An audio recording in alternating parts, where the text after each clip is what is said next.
chaos may rattle you, but order can kill you. Hai semuanya, welcome to Thriftin's first ever podcast bersama Attentive, which is a psychology organization based in Indonesia.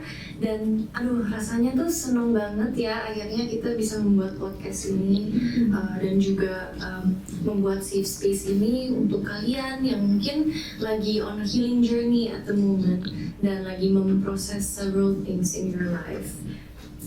Ya, aku setuju banget sih Kak, akhirnya kita punya safe place untuk kita.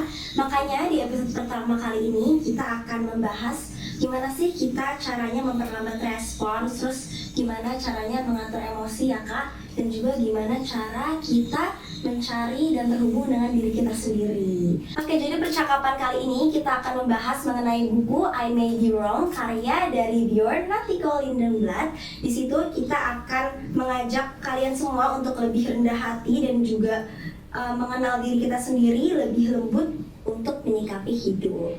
BTW Kak, tanggal 8 Februari ini kita akan ada webinar. Di webinar tersebut kita akan lebih menggali lagi mengenai buku tersebut. Jadi buat kalian yang kepo, kalian harus banget sih nonton podcast ini sampai akhir karena kita akan bahas-bahas sedikit tentang buku ini. Betul. Oke, sebelum kita mulai podcast ini, perkenalkan nama aku Jessica Laihat. Aku CEO dan co-founder dari Thriftin, which is a second-hand online store which supports circular economy. Dan salah satu kategori yang kita cover adalah second-hand books. So nanti setelah podcast ini dan webinar yang kita akan adain di tanggal 7 ya? 8. Nah, setelah kalian udah ikut webinar tersebut dan juga nonton podcast ini, kalau misalkan tertarik untuk beli bisa check out Thriftin gitu. Nah, and also I am a mental health and sustainability advocate. So this makes me really happy, guys, to be here and to be able to create this podcast with you guys. Thank you so much, ya. Thank you juga Thank you.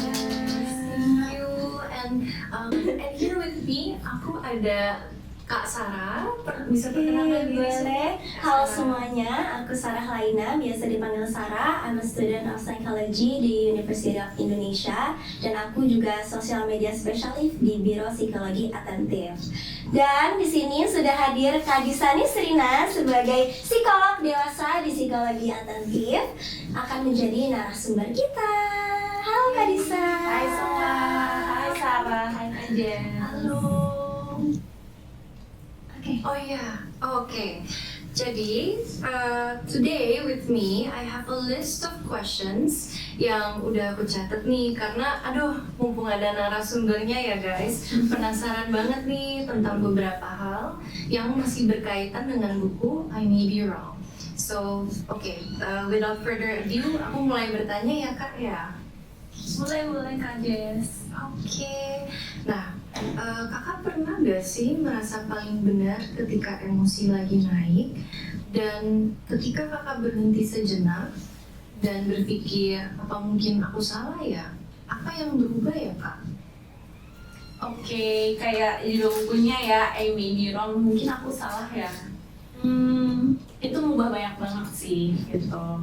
Dan untuk menjawab pertanyaan Kak Jess, iya aku terkadang berpikir bahwa cara aku benar, pikiran aku benar, harusnya yang aku punya itu benar gitu. Misalnya harusnya dia bertindaknya seperti ini, atau misalnya harusnya kalau aku ngelakuin A harusnya aku mendapatkan B gitu. Itu kan kita mungkin kadang kayak gitu juga ya. Iya. Nah, itu bikin kita stuck. Karena kita jadi ngerasa bahwa pikiran tersebut adalah satu-satunya kebenaran. Padahal di dunia ini there's a lot of truth. Truth pun itu subjektif, situasional. Mungkin saat ini benar, nanti ada hal lain yang benar gitu. Jadi ketika kita terus mempertahankan pemikiran bahwa kita benar, bahkan kita bisa jadi merasa, kalau dari buku tuh dia menyebutkannya omnipoten atau kayak sebagai Tuhan. Jadi kita ngerasa bahwa aturan kita lah yang benar. Kita Tuhannya gitu. It makes us very very far from everything. Jauh dari realita, jauh dari orang-orang di sekitar kita, karena kita ngerasa bahwa kita benar dan jadinya kayak terisolasi bahkan gitu. Untuk bisa lebih down to earth mungkin ya kita suka ngomongnya, itu kita bisa ingat suatu mantra, yaitu I may be wrong atau mungkin aku salah. Gitu. Jadi itu kalau di bukunya itu mantra yang si tokohnya selalu sebutkan pada dirinya, bahwa oke, mungkin di situasi ini aku salah. I leave room for life, not only me but real life, reality. I leave room for miracles gitu. Bisa jadi yang kita pikirkan dengan kita stuck pada pikiran satu itu, kita jadi nggak memberikan ruang untuk hal-hal lain terjadi gitu. Jadi kalau diri aku sendiri ya, aku kadang merasa bahwa aku benar, tapi valid ya teman-teman, karena kita pun di bring up, kita diasuh dengan cara tertentu, di bring up di lingkungan tertentu dengan mungkin pengajaran-pengajaran tertentu, dan itu membuat diri kita merasa beberapa hal itu paling benar. Ya itu manusiawi banget gitu. Cuman ketika kita tidak memberikan ruang untuk kesalahan, untuk hal-hal lain terjadi, itu yang membuat kita stuck dan kita nggak grow, kita nggak belajar, kita nggak terbuka terhadap hal-hal baru gitu. Dan I may be wrong itu mantra yang bisa diingat untuk membawa kita kembali ke realita dan lebih terbuka terhadap hal lain gitu sih. Noted banget ya, mantranya harus ingat. I may be wrong. Benar banget sih, tapi ya memang the fact that we're all raised in different family backgrounds, kita punya pengalaman masing-masing yang berbeda gitu ya Kak, personality masing-masing. Tentunya pasti setiap orang berbeda gitu ya Kak, yang bikin kita merasa kadang aku juga rasain sih Kak, aduh tapi aku bener kok gitu. Cuman ya benar-benar lebih Kak, harus berpikir secara jernih dan kok bisa jangan bias ya Kak. Sulit ya memang ya. Cuman ketika kita punya grounding, cognitive grounding kayak I may be wrong atau mungkin kebenaran aku bukan satu-satu yang benar, itu membantu kita untuk melalui masa-masa stuck itu. Biasa. Paham, tapi kadang-kadang justru aku merasa, aku merasa malah proses untuk aku sadar jadi aku yang salah atau aku ada salahnya tuh butuh waktu ya nggak sih Kak? Benar banget. Nggak sih, kayak nggak bisa tiba-tiba misalnya kita di situasi yang kayak ada konflik, terus kita langsung merasa oke, mungkin aku salah, itu kayaknya agak sulit ya nggak sih Kak? Betul. Jadi memang butuh waktu, itu betul ya Kak? Gimana kalau pengalaman kamu akhirnya bisa merasa menyadari oke, mungkin aku salah, itu biasanya gimana? Kalau aku sendiri, kalau gitu aku biasanya disadarin orang lain sih. Nggak tahu ya, mungkin belum cukup baik kepada diri sendiri untuk sadar kayak aku salah atau dia juga ada salahnya kok, untuk kayak lebih apa bahasanya kan, lebih Self aware. iya, lebih self aware lebih tinggi tuh kurang deh kayaknya aku. Jadi kadang aku harus cerita dulu ke teman atau ke orang lain biar aku tuh sadar kalau misalnya mungkin itu lah maybe wrong. Tapi it's okay, the fact that you're realizing it juga it's a ini ya Kak, it's a start. Itu big step banget. So Aku mau nanya juga Kak, aku sebetulnya kepo juga nih tentang suatu hal yang aku tuh cukup relate banget Kak. Pernah nggak sih Kak di hidup itu kayak kelihatannya tuh baik-baik aja di luarnya, tapi di dalamnya tuh ngerasa kosong dan capek. Terus dampaknya tuh apa sih kalau kita biarin terus? Oke, kosong dan capek ya, mungkin itu biasanya kalau kita udah burn out sama kerjaan gitu ya, atau ternyata merasa aku ngapain sih ngelakuin suatu hal gitu.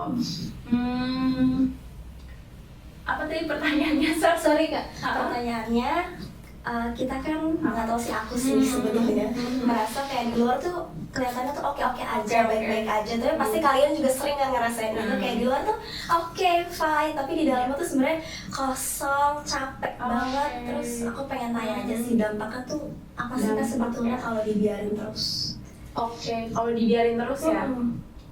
Oke, sebenarnya kalau ketika kita merasa purposeless atau tidak punya tujuan, kosong tuh mungkin merasa tidak punya arti atau makna juga ya gitu. Kalau dibiarin, kalau kita mau ngomongin gangguan klinis ya, secara klinis itu bisa berdampak ke depresi gitu. Cuman kita nggak boleh self diagnose ya teman-teman gitu. Cuman memang ketika kita merasa kosong yang berkepanjangan, nggak punya arah, nggak tahu hidup tuh buat apa, itu memang bisa karena depresi gitu. Mungkin dampak klinisnya kayak gitu ya. Cuman gimana bisa menurut kamu dari pertanyaan? Oke, sebetulnya iya sih, aku juga kepikiran mungkin kayak lama-lama kalau dibiarin tuh bisa mengarah ke depresi gitu ya Kak. Aku tuh sebetulnya mengajukan pertanyaan tersebut karena kadang-kadang kita tuh relate, apalagi kalau kita sekarang tuh zaman sosmed ya nggak sih Kak? Selalu comparing satu sama lain. Terus kayak kita pasti postingnya yang happy-happy aja, yang bagus-bagus aja, tapi padahal di real life-nya tuh aku kayak enggak, aku malah kayak gitu. Gitu loh. Jadi aku tuh kepo aja, tapi pasti banyak banget teman-teman di sini yang relate juga mungkin. Jadi aku pengen tahu sih ternyata dampaknya bisa sampai mengarah ke depresi. Oke. Kalau Kak Jessica gimana Kak? Karena nggak ngerasa di luarnya tuh oke aja, tapi sebenarnya di dalamnya tuh kayak gitu. Jadi kenapa kita bisa, ini kalau dari yang aku pelajarin dari diriku sendiri sih, kenapa aku bisa kelihatannya tuh happy aja di luar, karena society kita kan juga sebenarnya mengajarkan kita tuh untuk nggak boleh terlalu showcase shame, udah gitu kita juga dengan keluarga tuh selalu yang di-praise mungkin external achievements gitu, bukan kayak dari hal-hal internal gitu. Misalkan kamu tuh anak yang baik ya gitu, kamu tuh anak yang mengasihi orang lain gitu, itu jarang untuk di-praise. Sedangkan kalau misalkan kamu tuh sekolahnya pintar, kamu tuh sekarang terkenal misalkan kayak gitu dan lain-lain, itu tuh di-praise. Jadi orang harus mungkin pakai constant mask gitu ya, topeng yang mereka tuh yang kayak aku harus selalu the best, kalau nggak aku nggak diterima sama society. Akhirnya empty, padahal kan deep connection requires being authentic. Oke, paham. Ini ada quotes yang related dengan apa yang Kak Jess dan Sarah ceritain dari buku si I May Be Wrong ini. Dia bilang chaos may rattle you, but order can kill you. Gitu. Jadi chaos itu kan kehektikan, semuanya amburadul, tidak sesuai dengan rencana, hal-hal yang nggak bisa kita kontrol, ada banyak yang terjadi gitu ya, jadi berantakan semuanya. Itu it may rattle you itu kayak ya bakal ngusik kita, bakal bikin kita bingung, but order can kill you. Jadi order itu artinya apa ya, kontrol, kerapihan, ketatataan gitu. Oke, mungkin chaos itu bisa bikin kita merasa terganggu, tapi ternyata kebutuhan kita akan kontrol yang sangat kuat itu justru yang bikin kita tadi kosong, hampa, karena kita merasa harusnya gini. Baik itu mungkin internalisasi dari perkataan orang tua masa lalu, atau misalnya pikiran-pikiran lainnya yang kita miliki, yang belief lainnya yang terbentuk pada diri kita. Tapi kebutuhan kita akan order itu justru yang bakal pelan-pelan mengikis kita gitu. Jadi bisa direfleksikan lagi mungkin ya, tadi kosongnya tuh karena apa sih? Apakah kita punya standar-standar tertentu yang memang harus dipenuhi, yang mana kalau standar tersebut tidak tercapai berarti kita gagal, berarti kita shameful. Ini lagi. Iya, itu yang perlu kita refleksiin lagi gitu. Jadi mungkin tadi ya dampaknya mungkin ke depresi, cuman tadi perkembangannya tuh dari bagaimana kita memiliki aturan-aturan yang rigid atau kaku sehingga kita tidak terbuka pada opportunities lain dalam hidup. Kayak udah yang apa, udah pasti kalau mau sukses tuh begini. Nah, jangan benar-benar gitu. Benar, tapi jadinya depressed kita ketika kita tidak mencapai cara tersebut gitu. Benar. Makasih ya Kak. Quotes-nya bagus banget sih, bagus. Quotes itu dari buku I May Be Wrong. Aku suka, by the way aku suka banget buku ini. Thank you for lending me ini karena kayak sangat insightful dengan cara yang humanizing gitu menurut aku. I'm glad you enjoy it, Kak. Mungkin nanti Kak Sarah juga kalau ada waktu bisa baca. Atau nanti ikut webinarnya ya sih, biar lebih jelas lagi, lebih dalam lagi mengenai bukunya gitu. Benar. Oke, juga ada pertanyaan lagi Kak, aku boleh nanya ya? Boleh. Oke, jadi setelah semua distraksi dimatikan, apa sebenarnya yang muncul dari dalam diri kita Kak? Kayak once, mungkin contohnya kayak yang tadi Kakak mention, the more we control things, the more kita feel empty gitu. Tapi what if kita kayak let go and bener-bener semua distraction itu dimatiin gitu? What happens then gitu? Oke. Karena kan scary juga ya to do that gitu. It means gimana tuh Kak?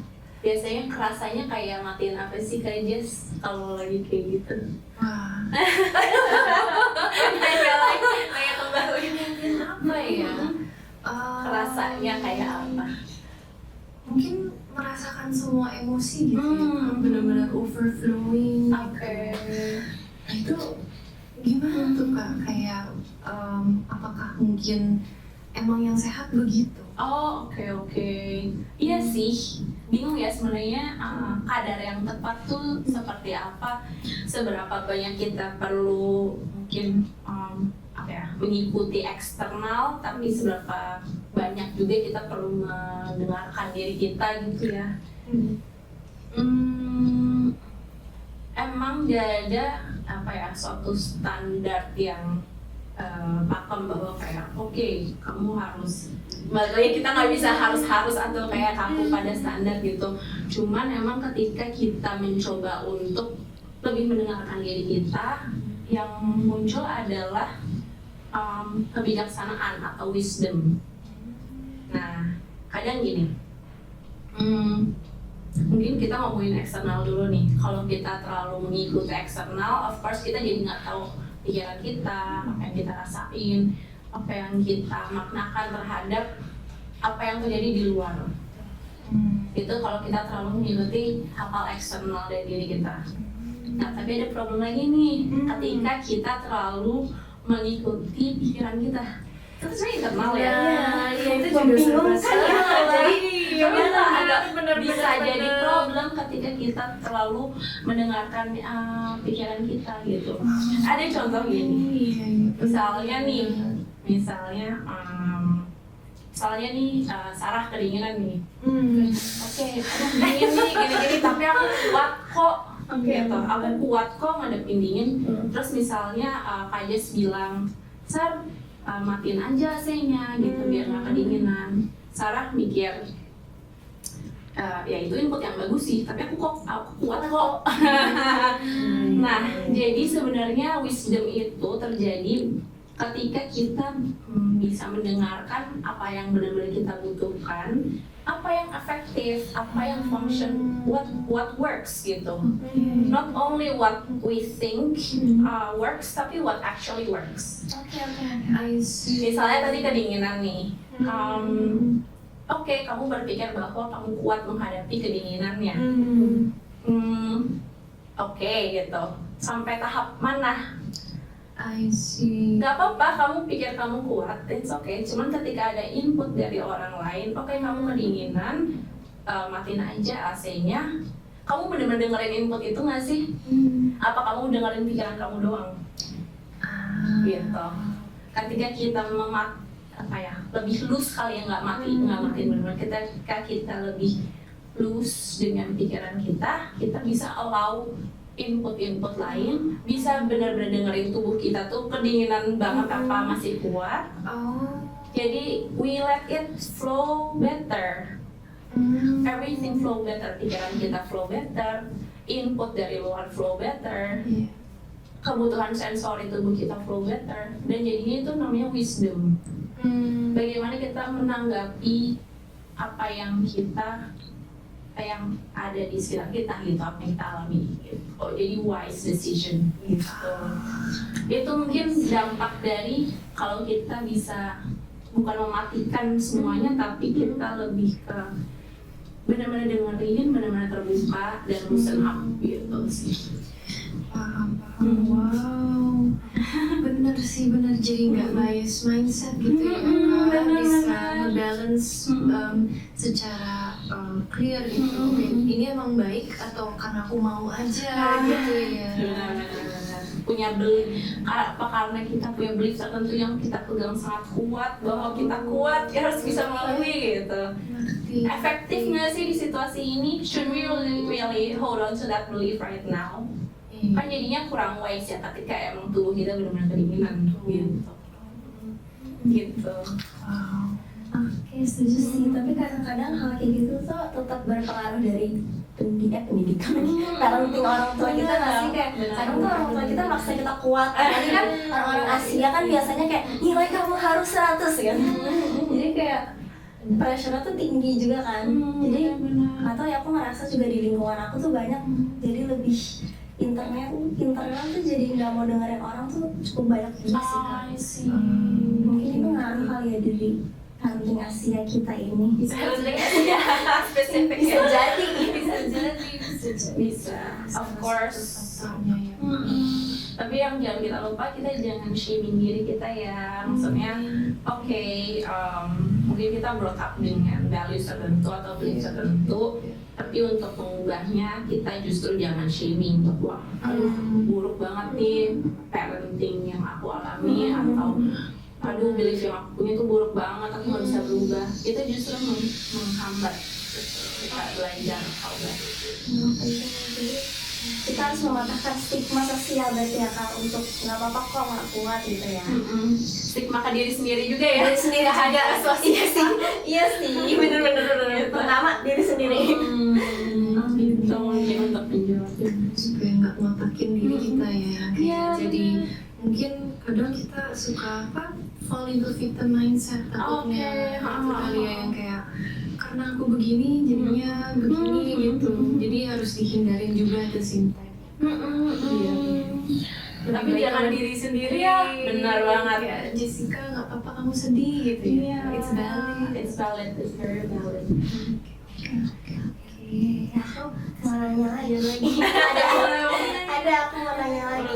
Ini sebenarnya relate juga sih mungkin untuk semua orang ya.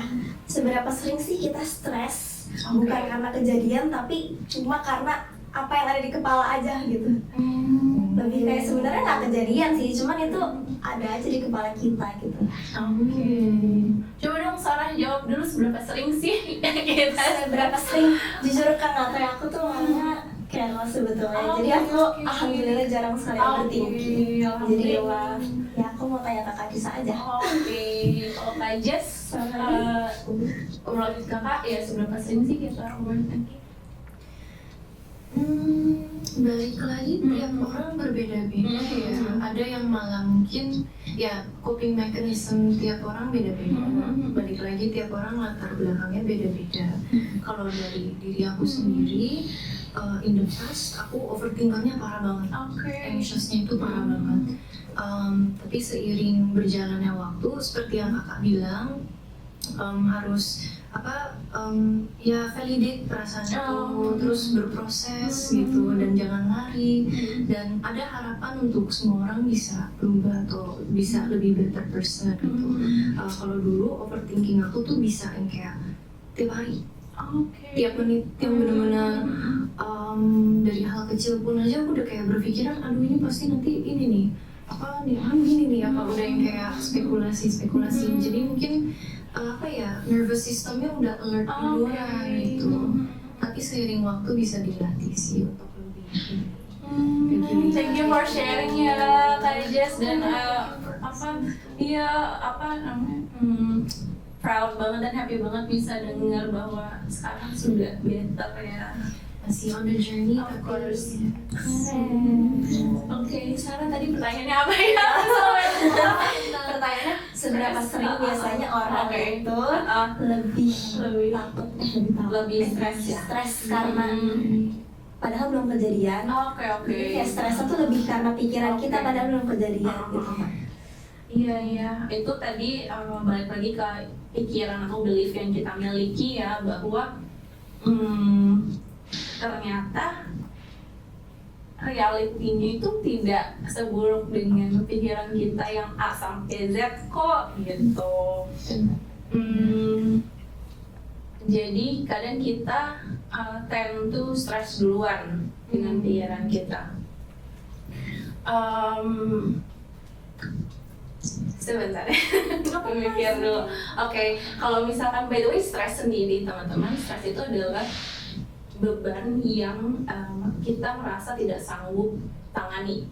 So, nggak semua beban itu stres. Jadi stres membuat kita stres. Misalkan kita mendapatkan ujian tertentu, kita bisa melaluinya. It doesn't make us stress. Tapi stres adalah ketika kita menilai bahwa beban tersebut terlalu besar buat kita, kita tidak sanggup menghadapinya, itu baru kita stres. Nah, di sini banyak cara ya untuk menanganinya gitu, kayak kita bisa melakukan berbagai grounding teknik, kita bisa melakukan cognitive grounding atau cognitive reappraisal nanti di webinar ya teman-teman kalau misalkan mau tahu lebih lanjut. Cuman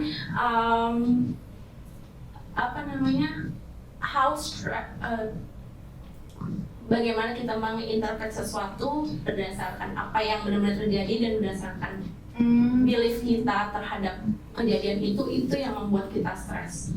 Bisa jadi hal yang terjadi not that big, tapi dari belief kita, oh it's something catastrophic gitu, itu bakal bikin kita stres banget.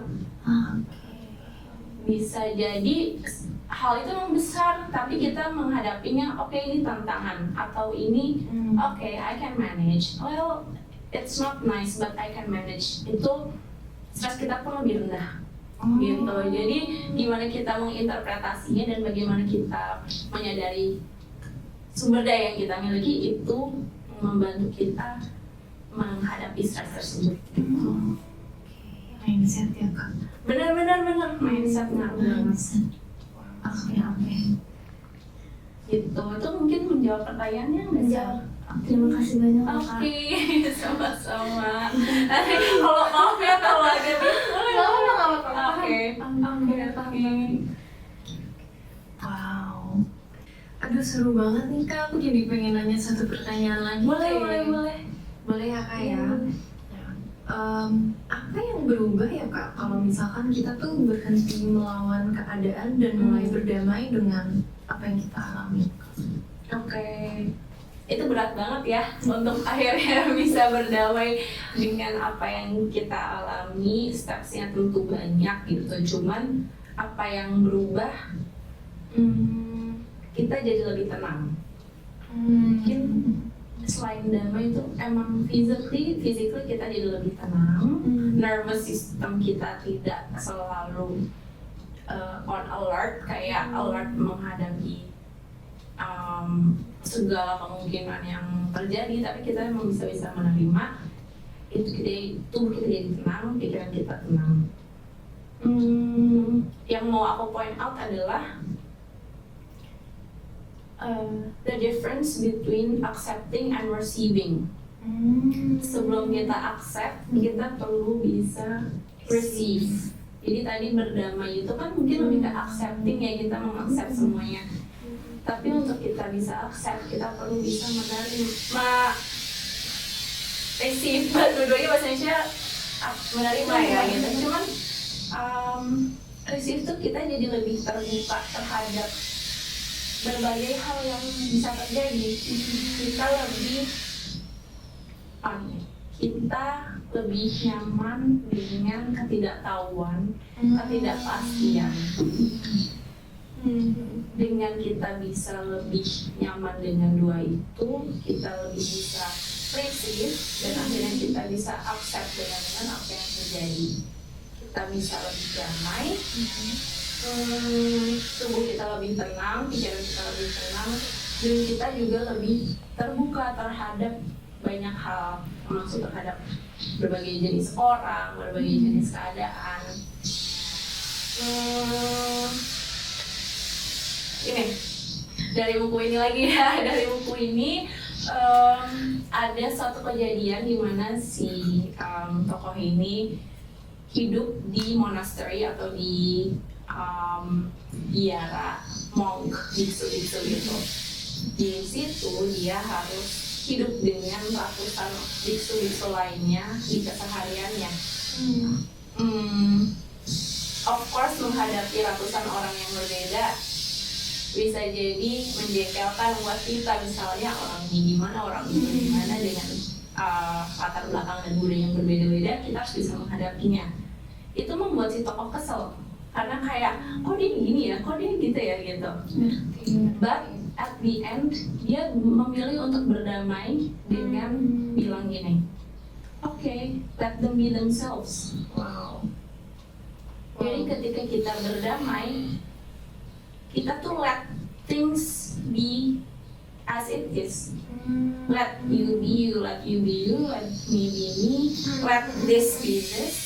Kita tidak berusaha mengubah keadaan, kita tidak berusaha untuk memaksakan pemikiran kita ini harusnya gimana.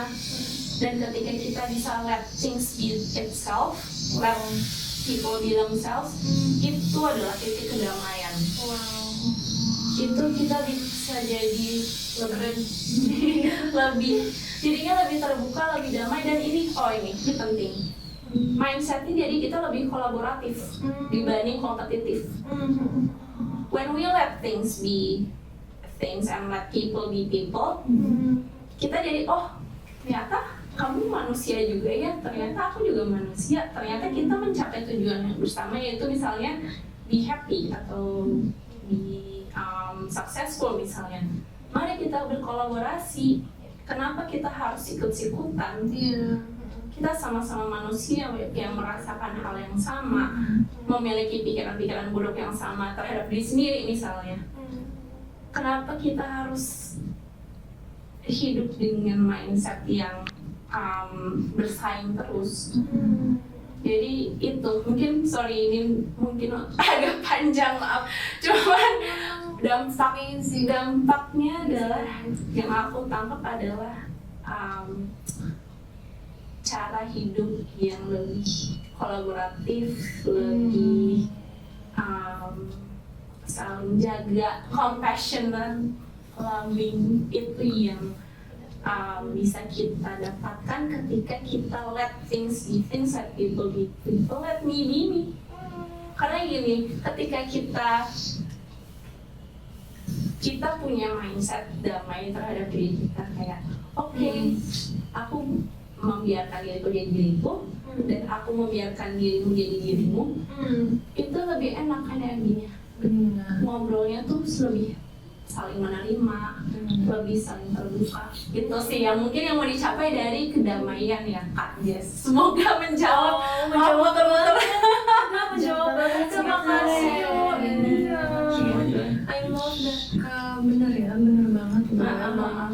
Ketika damai itu pas pasti juga energi itu kan nggak bohong ya, Benar.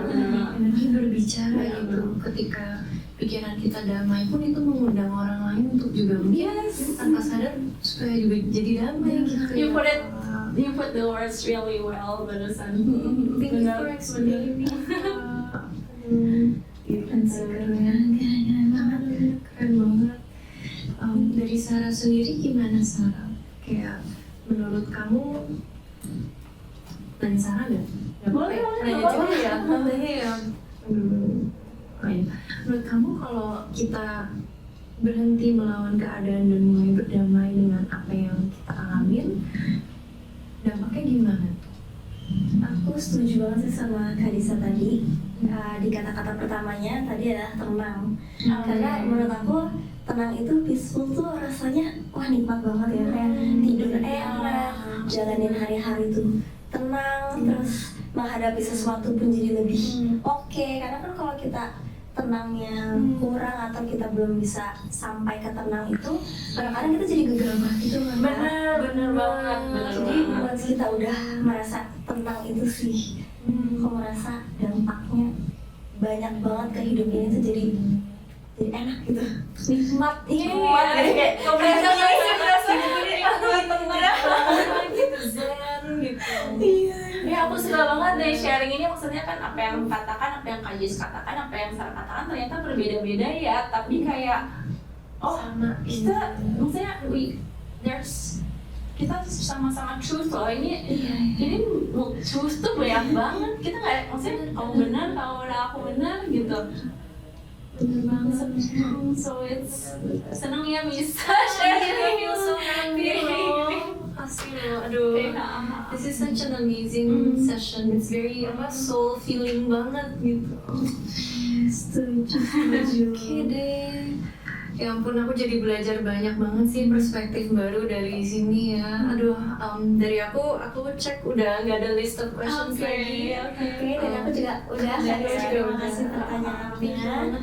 Thank you udah nanyain juga, sharing juga.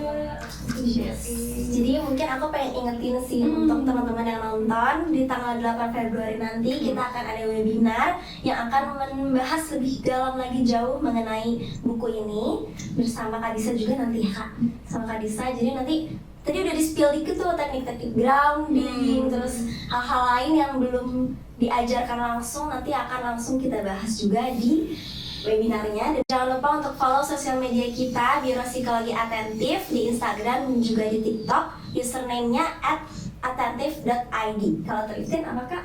Oh iya, jangan lupa juga ya follow IG Thrifting di you.thrifting. Mungkin sekalian untuk kita spill nih personal Instagram kita, boleh dari narasumber kita pada hari ini ada Kak Disa. Boleh Kak di-spill username-nya apa sih? Oke, aku @disanisrina. Kalau Kak Jessica? Aku Hello It's JHL. Kalau aku @sarah_laina. Jangan lupa untuk follow kita bertiga ya. Oke, terima kasih banyak semuanya sudah mendengarkan podcast kali ini. Sampai jumpa di Episode berikutnya. Bye.